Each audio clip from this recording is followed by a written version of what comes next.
Hello everybody and welcome. I am Atomic Zero of Addicted to Loot, and today we're going to be looking at a campaign walkthrough video of the vampire accounts that CA released today, and we're going to let us play, take some more in-depth looks at it as we go. Start off with, I love the look of the vampire accounts settlements. I mean, at least from the external.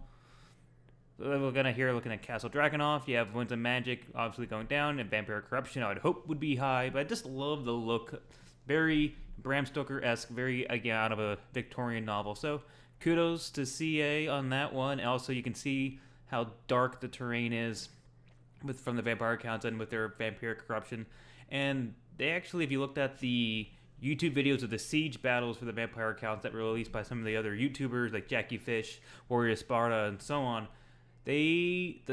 actually besieging a vampire account settlement looks probably just about as good as it does on the outside. I mean, I do love the ghastly look of it, but more on that later.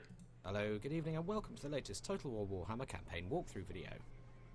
Today we'll be looking at the Vamp. I mean, I just love the smoke, the pools. Basically, the trees are dead, grayed out. Really loving it. Vampire counts and some of their unique game mechanics, technologies, and battlefield units. Looks like they're being besieged here. Kind of cool. So here we are. You can see the black ring around them. I think that's... I don't know if it's a vamp... I don't think this is a vampire account general, because I know that's Vlad. Not sure who this guy is. I think he's maybe besieging this settlement. If he is, that black ring, I believe, is deterioration, or as the units in a vampiric zone, if there's too high of vampire corruption, you'll get deterioration of your army. I'm completely blanking on the total war term for it, but well, 112 turns into a camp. So he just said he's 112 turns into this, or I'll just let him do that.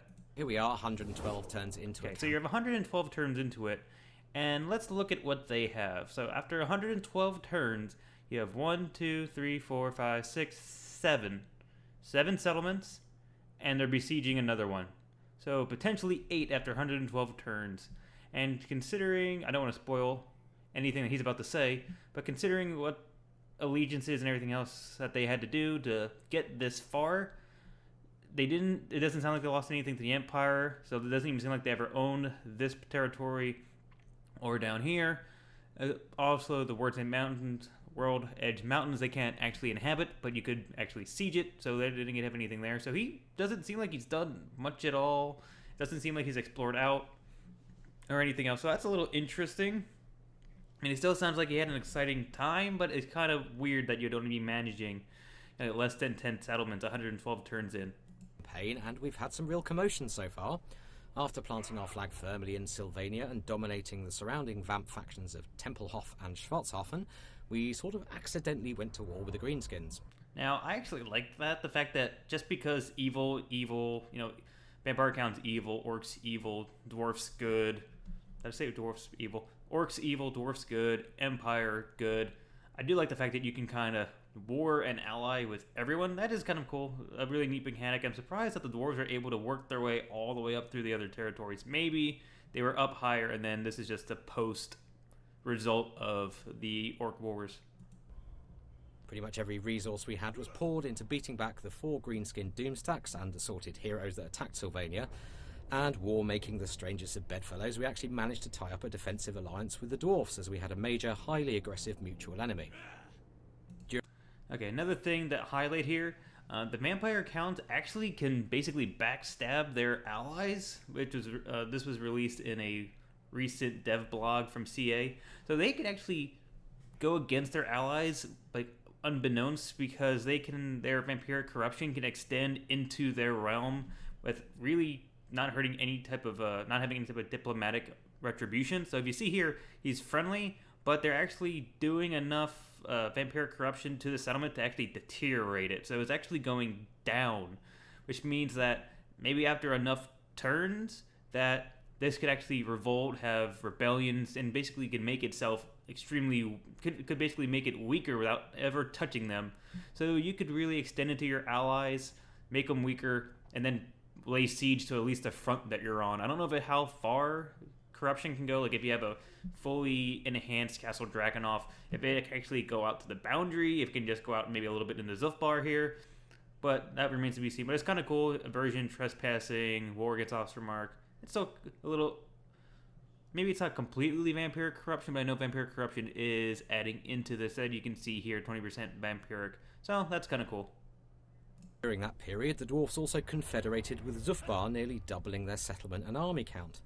And despite the fact that our corrupted lands were causing the dwarfs attrition, they chose to sally an army out. Attrition is the word I was looking for before. Aha!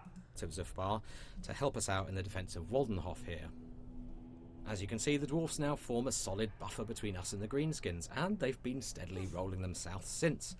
So this looks like basically the vampire counts, or the players' turn, or their campaign actually helped the dwarves basically extend down into the orc realm and allowing the dwarves basically to become a superpower, which is kind of interesting because yes, you want to fight them back out of your own land, but this is going to be really hard if you're going to try to destroy the dwarves, destroy the empire. They'll probably take out the orcs for you, but it's going to make it extremely hard to finally march all the way down. Leaving us a period of relative calm in which to focus on expanding northward. We've taken the town of Essen from Ostermark, and we're now gearing up for an assault on Beckhafen. Now, it feels pretty crucial that we capture Beckhafen, as north of that point, the Warriors of Chaos and the Norskans.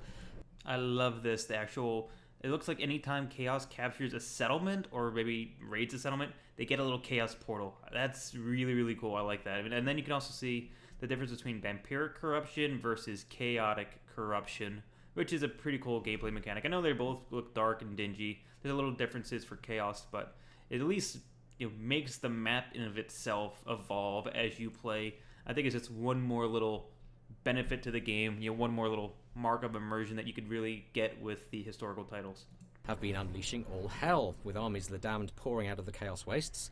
They're putting the northern part of the old world to the torch and seeding the land with chaos. Now, I'm assuming this looks like it's still owned by whatever faction of the Empire this is, or section of the Empire this is. However, it's on fire, which means I don't think it's what the townsfolk want to happen, so I have a feeling they're not too happy right now. So I wonder if this is actually a issue with chaotic corruption, if someone's laying siege to them right now, or what exactly is happening with this settlement. Corruption. So, okay, it's under siege, so that's probably why it's burning. Well, get a little too carried away. So they're hidden by the Shroud at the moment, but there's Chaos Warrior and Norscan armies here seething westward, threatening the lands of the Empire. So we need to exploit this period of calm at our end of the map, in preparation for the coming of this guy, Archaon the Ever-Chosen. Now, his army is currently encamped, as is the one next to him, probably recruiting, and actually this one seems to be exuding some kind of tentacular effect, so whatever is in that army is likely to be very nasty. I wonder how nasty it's gonna be, actually. Hold on, let me pop back. This is kind of cool. I don't know if this is purely a chaotic thing or a chaos faction basically feature that you can actually see how good the faction is by kind of what ore it's observing, or the stack, how good the stack is by what it actually is showing on the campaign map. I would have thought that this would have been more like they're in a specific type of stance, so it's exerting some kind of chaotic some kind of like winds of magic or some kind of chaos magic. That's kind of cool.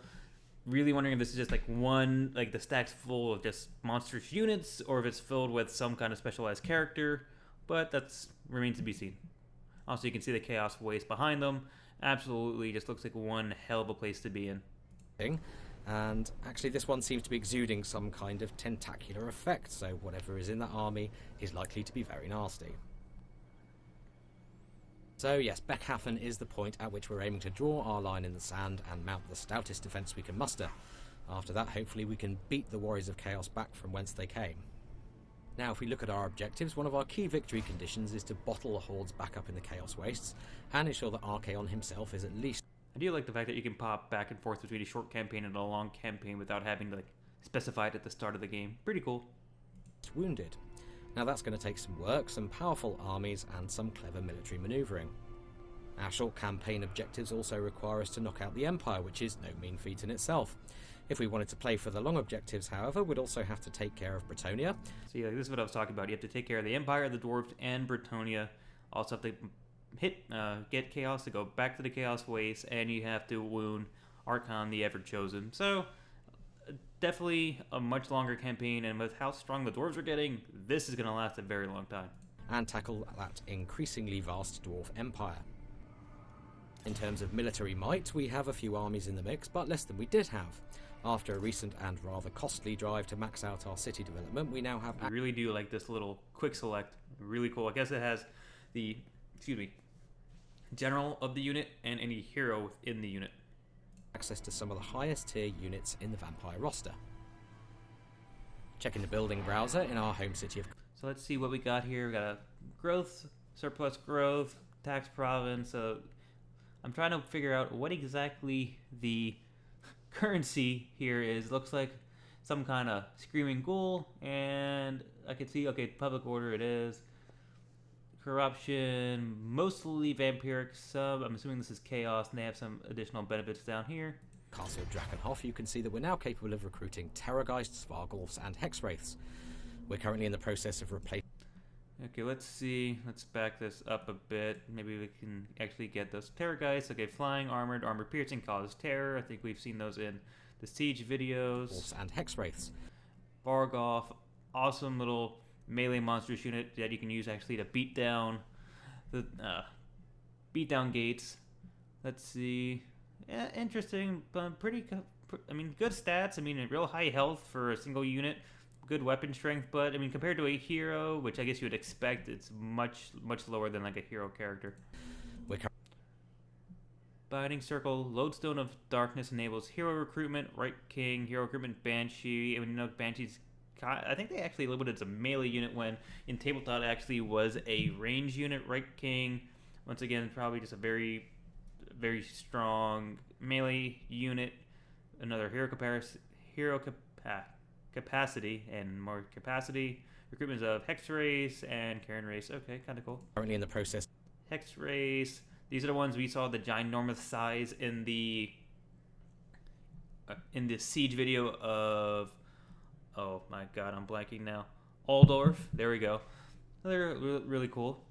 Of replacing our skeleton horde. Karn Race, I think, are probably a very similar unit. Maybe just a little bit more of a buff. Let's see, sights, ethereal, meaning that they can't be hit. They can only take damage from magical weapons. With these much more powerful units, as provided by higher tier recruitment buildings. Graveguard, second tier in type effect, trading of melee quantity infantry. for quality. And as you might expect, our turn-by-turn... Actually, I want to go back to the Black Coach to see if... Do they give us any other information about the Black Coach? Process of replacing our skeleton hordes with these much more powerful units provided by how the Black recruitment Coach buildings. Functions. I don't know if it in actually effect, trading quantity said for quality. anything about it. Okay, Black Coach, Magic Chariot, Anti-Infantry. I'm not sure. I have to see what that says. Leadership has a little bit of melee attack. Okay, so this is really going to be, looks like more of a caster unit. I'm curious if it's going to be, like, is it going to be vampiric? Is it going to be the Lore of Death? Kind of interesting, but I'm very intrigued to see how that plays out. And as you might expect, our turn-by-turn army upkeep costs are therefore beginning to spiral. We're now in a situation where we really need to make some land grabs, and these northeastern human territories are our best hope for that. Recruitment for the Vamps is done in two ways. Like any race, you can of course recruit units from buildings that you've built in certain provinces. The second way... I just want to make sure I remember this. I'm going to look at the skeleton orders. Cost 270, 64, zombies 150, Graveguard of zombie spears 338, Graveguard 675. It is to raise the dead, and this is done instant. Okay, so there is a little bit of a benefit to raising the dead versus recruiting. It looks like not by much, but this went from 270 to 255. So I was hoping that's how this was actually going to work. Because as the vampire counts, I mean, the whole point of being the vampire counts is that you can raise the dead post-battle, that you could actually basically transverse the Warhammer world, find old ancient battlefields, and raise whatever type of, whatever type of dead bodies were around or what have you. You get them the turn that you raise them. Now, corpses... Also pretty cool is that if you go to raise them from the dead and hit purchase, you get them same turn, so you could actually, recruit and then instantly besiege with your additional recruited units. Kind of cool. You don't have to wait another turn. Are plentiful in the old world, and wherever your lords are, they'll be able to raise from a limited pool of low-tier zombies and skeletons, which will replenish over time. However, large battles with high death tallies tend to seed the ground with a surfeit of corpses, increasing the odds of higher level undead appearing in the pool, and once the dust of the conflict has settled, you'll get an epic battle site marker like this one. Assuming you've already unlocked access to higher tier unit types through your buildings already, and if the sheer number of corpses resulting from such a huge battle is high enough, you may be able to raise those elite units from the ground. Manfred here is next to one. Go back for a second. I want to see what To raise those elite was. Okay, what are we seeing here? Oh, that's showing as Essen, Battle of Essen, victory over Greenskins, Region Essen, casualties 3298. Okay, nothing exciting. Units from the ground. Manfred here is next to one such battle site, and you can see that the... Let's see, he has a pretty stacked army here. Let's see, Graveguard with great swords. I think those are Carnwraiths, Skeletons, Dark Knights. Oh, I forget which ones they are. Those are either Carnwraiths, and I forget this is the other type of Wraith that he mentioned before. The number of dead generated in this battle must have been pretty high because he has access to a much wider range of units, including... I do really like this. I do like the fact that the much higher the body count, the higher tier you can get. I wonder this... I guess you would also have to have the buildings available to recruit them. I'm curious if you could, let's say, recruit like Dark Knights or Black Knights when you actually don't have them researched yet. I'm curious about that. This is pretty cool. And once again, you do get a little bit benefit to recruitment costs. Crypt Ghouls and Black Knights. Crypt Ghouls Now, this isn't just a convenient way to bolster your armies with better quality troops when you're far from home. It also gets you thinking about how to generate rich, non-civic recruitment zones on the map. One thing I was just thinking of, I'm curious if that affects retraining of your troops. So let's say you fight a battle and half your units take casualties. I wonder if you actually are able to raise the dead to retrain units or to fulfill a unit, or if it's purely just to recruit new units. Yeah, food for thought. Maneuver two powerful enemies into war with each other through some Machiavellian diplomacy. Draw them into mass conflicts like this, and your armies can benefit from the plentiful dead. Heinrich Kemmler was the legendary lord we chose to begin this campaign with. Manfred only came on the scene recently. And here he is besieging Beckhafen. He's up to level 12 now, and we've put a lot of points into... Let's see, what does he have? Based on what he has unlocked, character aura, cooldown, charge bonus, melee bonus, campaign effects, movement range, public order, growth, weapon strength. His weapon strength's pretty high for a master necromancer, someone who's purely focusing on magic. Here's Lore of Vampires. Raised Dead. Actually, it's kind of cool. You get Raised Dead. You can actually... Looks like you can... These have multiple level tiers, so you can actually increase your Raised Dead as you go on. I wonder if that's for all things, or just spells, or just targetable actions, or, activate on button press. Let's see what happens. Spell chain. If we want to see how those spells look in combat, we can simply right-click them and get an animated view of the spell at work in the spell browser. Really do love this because you have orcish lore, you have vampiric death. This is a really cool little neat tool that you can use real quick, and I think you could even use this mid-battle, which is very useful, especially if you're going against a faction that you've never fought before and you notice they have a spellcaster. You can actually potentially see what you could be going up against.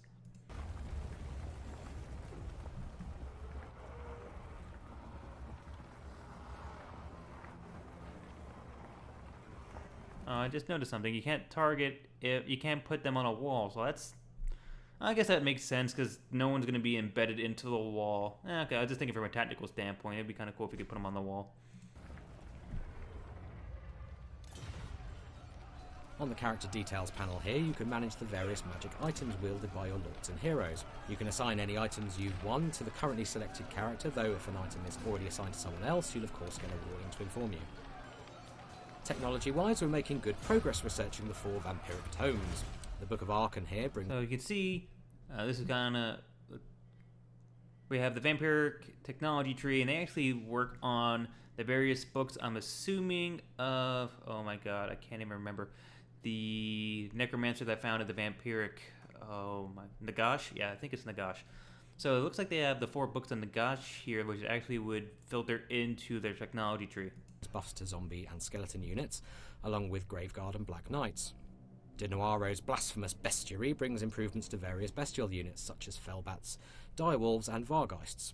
Master of the Swarm is actually an excellent early win, as it brings some much needed survivability to your otherwise unarmoured and slightly brittle Fellbats. The Lamian Book of Blood improves many campaign game aspects such as growth, diplomacy and the spread of vampiric corruption. Now, corruption is obviously a really important part of the Vampire Counts gameplay, and you can find plenty of detail on that in our recent Rally Point video. And finally, we're just beginning to make headway into the Liber Necronomica, which improves Crypt Ghouls and Horrors, Cairn Wraiths, Hex Wraiths, and reduces army attrition damage, which is super helpful when your armies are marching on uncorrupted or chaos-corrupted ground. We're currently researching Soulbinder in order to reduce the recruitment and upkeep costs of our newly available Hex Wraith cavalry, as they are expensive units, but as you'll see, there are some very good reasons for that.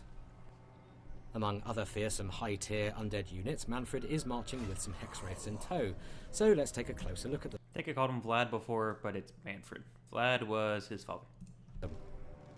While the physical stats of the Hex Wraiths don't look all that meaty in terms Maybe of... not father, but he was the guy who converted him into a vampire, so he's like the first transversion or first blood of Vlad von Castine. Numbers, it's their various traits which make them uniquely powerful. First off, they have super high physical resistance, making them all but immune to regular or non-magical damage. They also cause terror, which brings a major morale debuff to whoever they're fighting. But it's their attacks which are perhaps their most impressive aspect, as they do a combination of armor-piercing, flaming and magical damage, the latter ignoring the majority of regular armor and enabling Hexwraith to literally scythe their way through most unit types.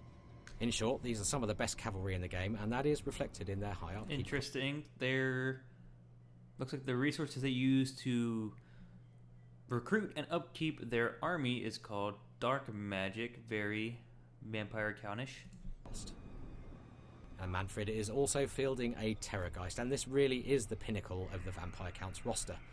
A winged, terror-causing behemoth, it has poison attacks and does a staggering 280 points of armor-piercing damage. And as if that wasn't enough, it's also capable of regenerating hit points during the course of a battle. Being a desiccated bag of magically bound bones, however, it is somewhat susceptible to fire damage. So if you're facing one in battle, your flame spells will definitely have a priority target.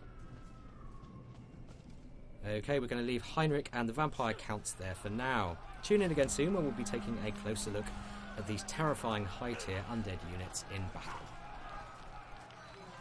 So that was it for this video. I mean, overall, the campaign and the playstyle of the Vampire Counts in terms of management, technology, and everything else does look like it's going in a correct path. However, if you listen to Arch Warhammer or a few of the Total War Warhammer YouTubers, the actual playstyle in terms of the battles of the Vampire Count still isn't exactly there, or maybe isn't exactly where they would want it to be, but I'll touch more upon that in my Vampire Count video, which should be coming out, I would say, latest by the end of next week. I'm slowly working through all of my faction videos, but this is going to be it for this video. Thank you for stopping by. I have been Atomic Zero, Addicted to Loot. Please join me again.